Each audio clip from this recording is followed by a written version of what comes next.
A group of teens were used to attending school, living separately and in harmony with social media and their friends, when their lives weren't as heavily affected by the world around. But all that changed when quarantine started. This is Teenish, a podcast to inform you on what's going on in the world around you and how it affects Savannah youth. A podcast for youth, by youth. Today, we'll be wrapping up our discussion on the juvenile justice system. You know, while we were trying to make this podcast, we had quite a few questions that we need to have answered before we came into this prejudice and bias and thinking all people that go to jail are bad. I know this one because I asked this one. If you go to juvie, are you more likely to go to jail as an adult? I mainly thought this because of the turnover rate. The recidivism. And when you look, the recidivism rate is 52 to 57% of juveniles, at least, continue to offend up to the age of 25, which is kind of funny because your brain just fully developed at 23 or something. But you still technically, neurologically, a child. I find it interesting that it's, 50%, which is, kind of a lot, in my opinion. I didn't expect it to be that high. I hate to say it, but I thought it was going to be higher. Though it is good, some research also says that the numbers dropped to 16 to 19% in the next 5 years. So from 26 to 30, only 16 and 19% of those juveniles reoffend. And the likelihood of you offending as an adult, in your early adulthood, is tied to how early you started offending. That's interesting that there's an age where, you if you start at that age, then you most likely do it again.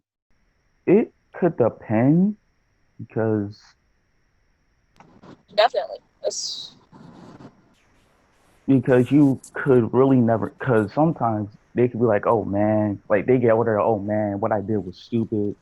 I don't want to, I don't want to do this again. Then there's some people who just did it because they wanted to do it. If most crimes are connected to, something like stealing because of need, I could see how stopping at early adulthood could be them escaping a bad family or financial situation. And so that's why they've stopped offending. But other than that, yeah, I could totally see how it's a maturity thing. Especially if the crimes they committed while they were young was something like vandalism or robbery. And most things happen from people being in the wrong place at the wrong time. Closer to 60% stop offending in adulthood, which I guess is what we said. They're more mature, they're less impressionable, they have a better understanding of what's right and what's wrong, and so they know not what to do and what not to do to stay on, I guess, the safe side of that. It's much higher than the 50%, around the 50% that continue to offend. Well, Javonte Black, as you know, 19, was a participant at Deep, but now assistant teaching artist. I like basketball. Always wanted to play the drums, karate. And I go to Savannah Tech for business management. I attend TLP, transitional living program. And that's it. If you don't mind me asking, what is TLP? Transitional living program. It is a replica apart place, which just helps older kids that's homeless or need shelter. And when you say older kids, do you mean it's more focused on high school and up? 18 to 21. The growing phase when you're growing up. What's your story with the DJJ, if you mind me asking? Well, with DJJ, as when I was 15, I had got 2 counts of armed robbery and everything. So I wouldn't say stuck, but I've been in there like 11 months, probation. My 11 months while I've been in it, my first first week, you adapt the first week, you got to. So I adapted, got in a couple scrambles here and there, fights and everything. It's like you're a baby all over again, really. You get a room, you go to school, they feed you, it's everything. It's like a disrespectful, treat you like a child way, if you understand. I do.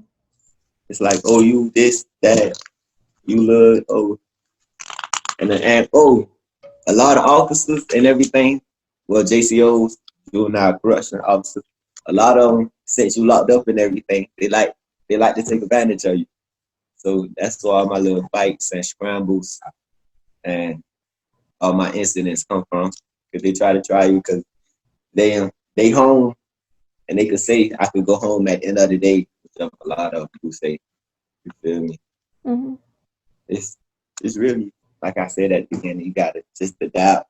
How's your time impacted your life? Well, negatively, you feel me? At first, it really just, excuse my language, but it really just like kind of hold me.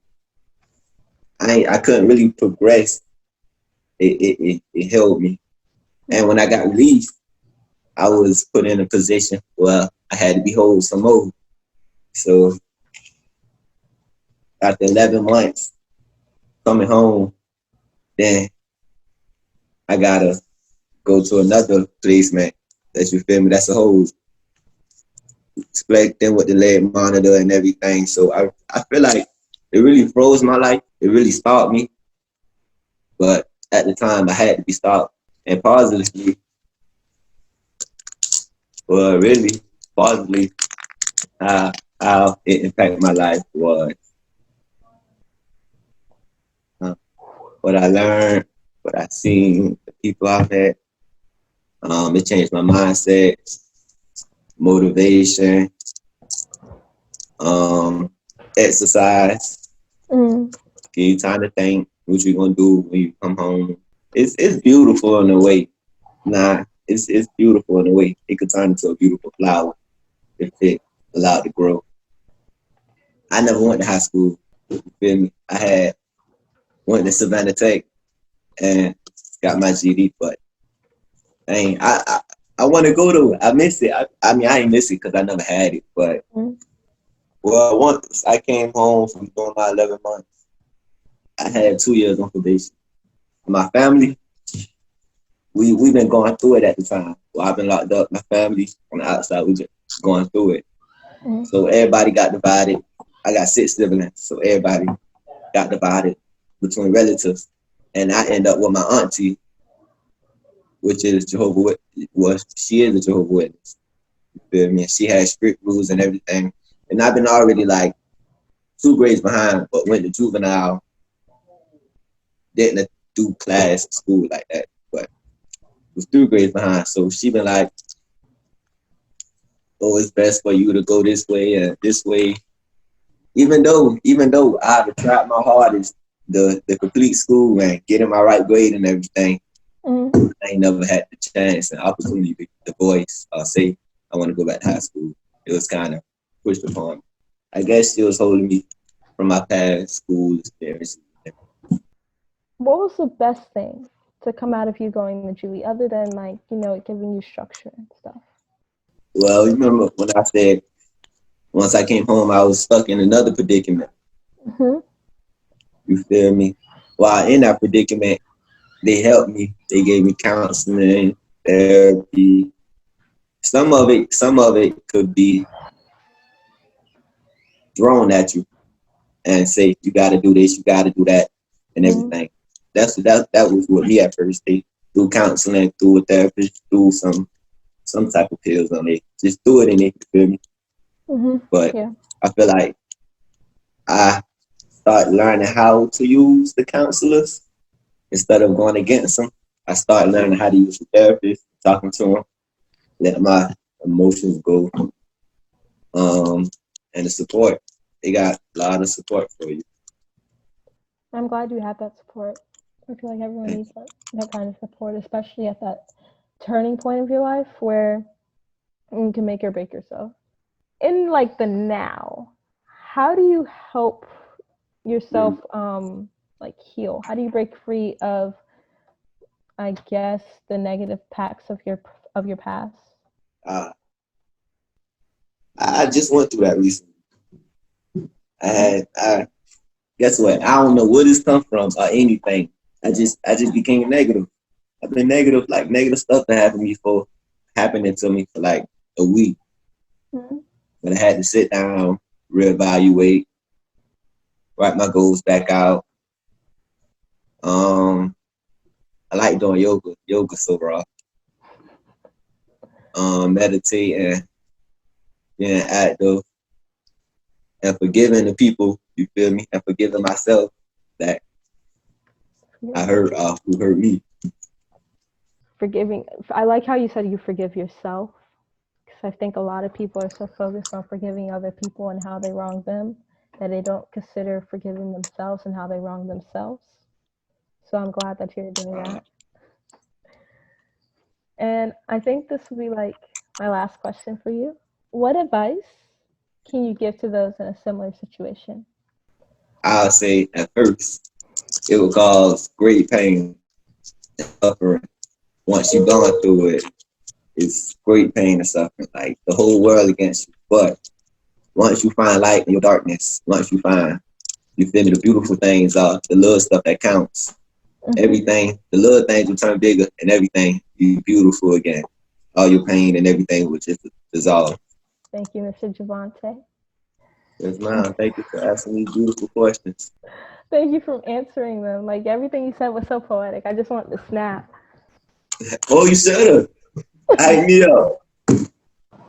In the first episode, I remember I said like restorative practices and safety nets, and I still do stand by that. But I also think that adding like a law precursor or like having people learn at a very young age the consequences, like the very, very real and severe consequences that accompany breaking the law, and how it can negatively affect not only the person like well-being and their future, but their mental state and their relationship with other people. Well, I agree with that statement about wanting to teach them early on, so then they will know when they're like a little bit older that, oh man, this is bad, or I shouldn't hang around with these people. They may be a bad influence. So I fully agree that yeah, we should teach them at a younger age. I think it could be a good idea for those youth who maybe just got out of jail, because it could be a life-changing experience. I like what Marcus said. Especially the talking out, like I assume is a part of therapy, and sharing things that people usually like just keep to themselves, and getting clarification from that stuff. I feel like would be very helpful for youth, and distinguishing, getting help. Period. At the same time, though, I say not everyone needs therapy at every part of their life. Like there are some instances where the connotation of going to therapy could override the help that going to therapy causes. We understand that during these difficult times, we will be talking about some very hard topics, and that can be very taxing on our emotional state. So we want to take a second to share our moment of joy that help us get through it.